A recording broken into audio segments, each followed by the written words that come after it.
Bryn has a really unique story because she had clear skin all the way up until she was 23, and then all of a sudden broke out with cystic acne.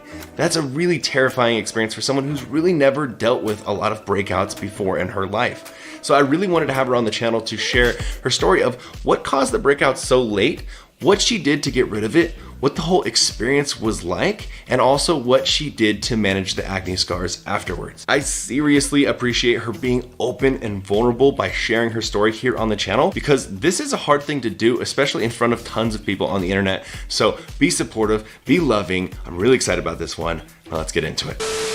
All right, so to start, since nobody knows you yet other than that your name is Bryn, can you tell me a little bit about your acne journey up to this point? How did your acne start? What kind of acne did you have? Just some details like that. Yeah, absolutely. So trying to take a long story and put it into a small context. It's a big question. It's a big question. I have had clear skin, honestly, up my whole life until I was around 23. So 2019, 2020, right when the pandemic was hitting, is when I started to kind of get a few spots here or there.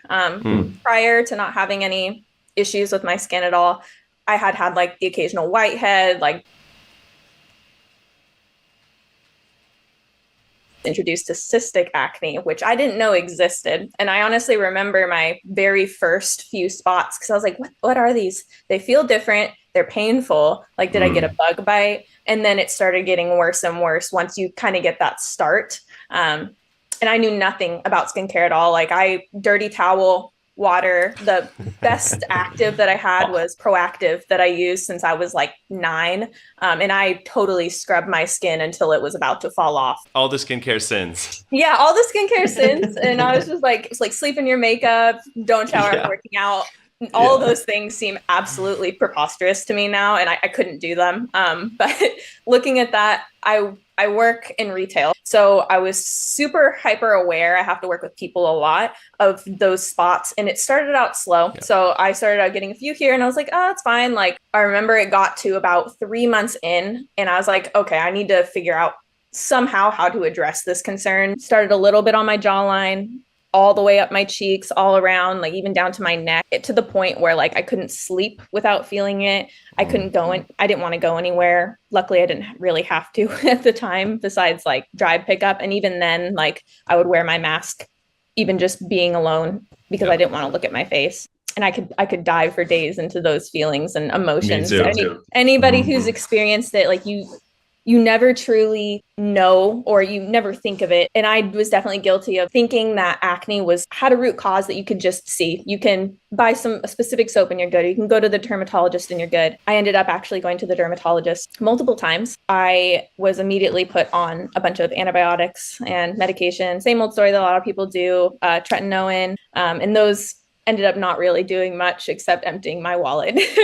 I remember it was about August 2019 up until probably last November when I actually started getting it under control. It was probably one of the harder things that I have dealt with, not thinking that would ever come up when I'm in my mid to late 20s. Used to think that was just a teenage thing. Yeah, about that time, I decided to stop with the dermatologist recommendations, and I've been to quite a few doctor recommendations. It took me a long time, and even now I still get cysts. They're nowhere near as frequent. Like, I would wake up with 10 to 15 cysts on my face. It's like, how is that even possible? And then they would last for a month and a half.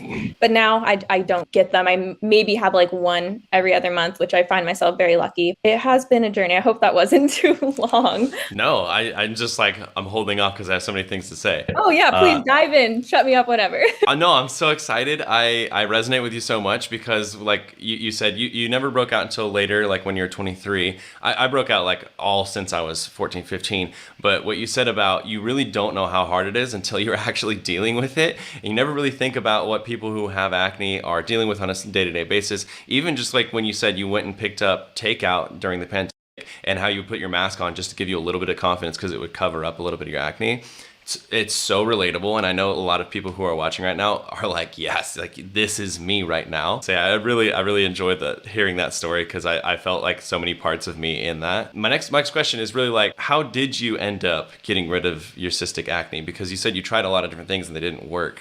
What was the thing that actually finally made it work? It was a lot of unlearning. So I think that was kind of my first step, was not thinking that everything has a direct solution. So if you follow A, B, and C, you're going to get the end result, and that works for everybody. So it was a lot of not template matching and understanding that everybody's skin, everybody's body is different, and responds to things differently as well. Another major thing was understanding that there are multiple root causes for what can cause acne. And like I mentioned earlier, what might work for somebody might not work for somebody else. Being able to be a part of the skin community was huge for me, but being able to have those conversations with people like you or anybody who has had this experience, you know that they're in your best interest with trying to help give you tips in the right direction. So a lot of it was finding the right products, not overbuying, which I was. I would buy like 4 new cleansers on Amazon a day, wait for them to come, and then try them all at once. You're like, I've been here, yeah. It's the shotgun approach. Just try everything. But then any one thing that is working, you have tried 8 things. So you're like, which out of the 8 things actually helped? Exactly. And sometimes you'll go back to them because you're like, maybe it was working, but I only did it for like 2 weeks. And sometimes they make them worse because I was using 30 skincare products at a time.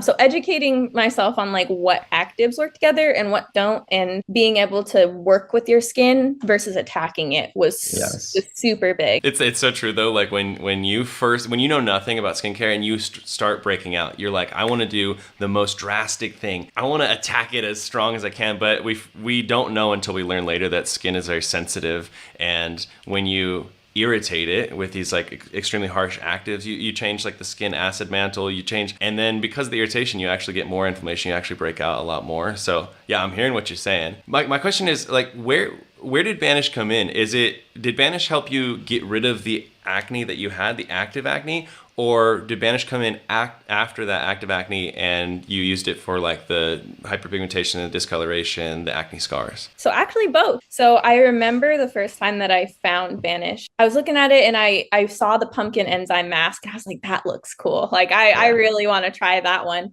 So I ended up getting the Banish kit. So it had the microneedler, it had the vitamin C serum is what I chose instead of the C cream. And then I got the pumpkin enzyme mask. At that time, I was actually trying out skin cycling.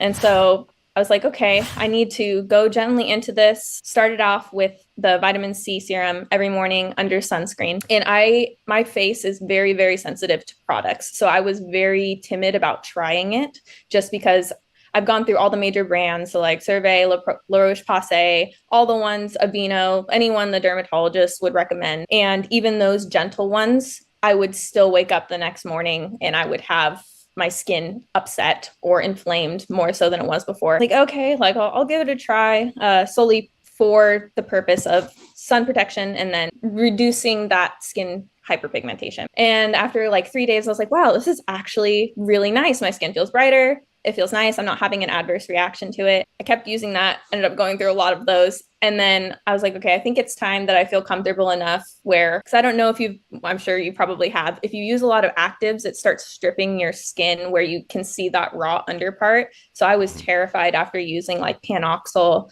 or any like really harsh benzoyl peroxide that were like 4% and up. So I was like, I don't know if I should dive into anything else that's going to strip my skin in any way or exfoliate my skin. And so then I started with pumpkin enzyme mask. And that was honestly it's my go-to product. I cannot exist without it. I actually tried a few weeks ago without it. And I started getting like a little, not a lot, but like a little bit. And I was like, okay, we're going right back on it. Ordered 2 more. So that's a staple in mine. And then I started just using a gentle cleanser. I slowly started to see my skin relax. That was the first sign, was the redness started going away. Okay, cool. And then the clogged pores, not like the cystic breakouts, but the ones are probably going to lead to cystic breakouts.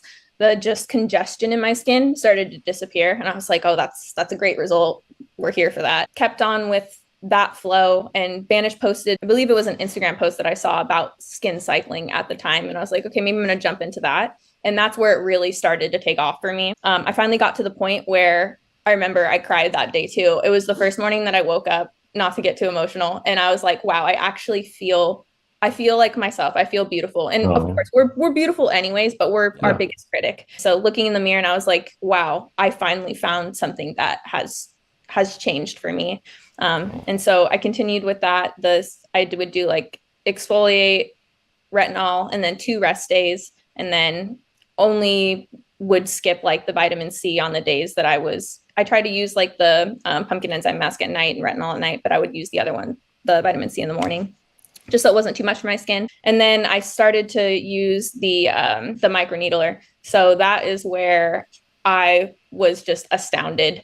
I had a lot of like small, tiny little scars. And then I started doing, I think I've been through maybe like 4 now. And my scars have significantly gone down, like the texture, raised texture for some of my spots. A lot of those little divots in my skin have smoothed out. It was crazy. It's actually something that I look forward to, which sounds weird. And then I put the serum on afterwards, so it absorbs into the skin. And that's kind of how I like to use that. And I don't know how great the camera quality is, but I feel very good compared to where we were at. You look amazing. Your before and after is crazy. Like, I was gonna say, did you see the pictures? Yeah, I'll put them up for everyone to see before and after. But like when I saw it, I was like, oh my gosh, this is fantastic. Like it's really such a big change. And so when you start to figure out something that can help, whether it's, you know, a lifestyle change, a dietary change, or a skincare product that's like finally working, even if it's just a little bit of progress, all of a sudden it just gives you hope, because like finally you actually have something that kind of gives you a light in the dark. And so that was really cool to hear.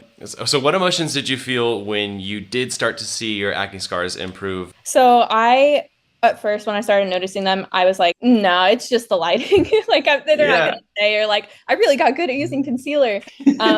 So I almost felt at first like a feeling of I'm being vain. Like I'm really enjoying these results. Like, is this selfish of me to be super stoked about this? Because I really do appreciate the journey that acne has given me and the insight into learning about these products and the education in the community. But being able to see that something was actually working after all these years of trying, it literally felt like I took off this huge backpack I didn't even know I was carrying. Like a heavy weight was there. And I was like, oh my gosh, this has been sitting on me this whole time. And I felt that I was productive and progressive about addressing these insecurities and being reflective, but it's still there. It was still carried. So weight off the shoulders, happy. I felt like I could go outside. I wanted to do things more, which should never hold you back. Acne should never hold you back from those things, but it felt easy for the first time, which was amazing. It's just crazy. I felt like I could focus on other things. Well, I love that. I love that. We're about to get kicked off right here. I was going to say, is it almost time? So, Bryn, I really appreciate you hopping on here, sharing your story. It means the world to me. Thank you so much. And yeah, I'll talk to you soon. All right. Sounds good. Have a good one.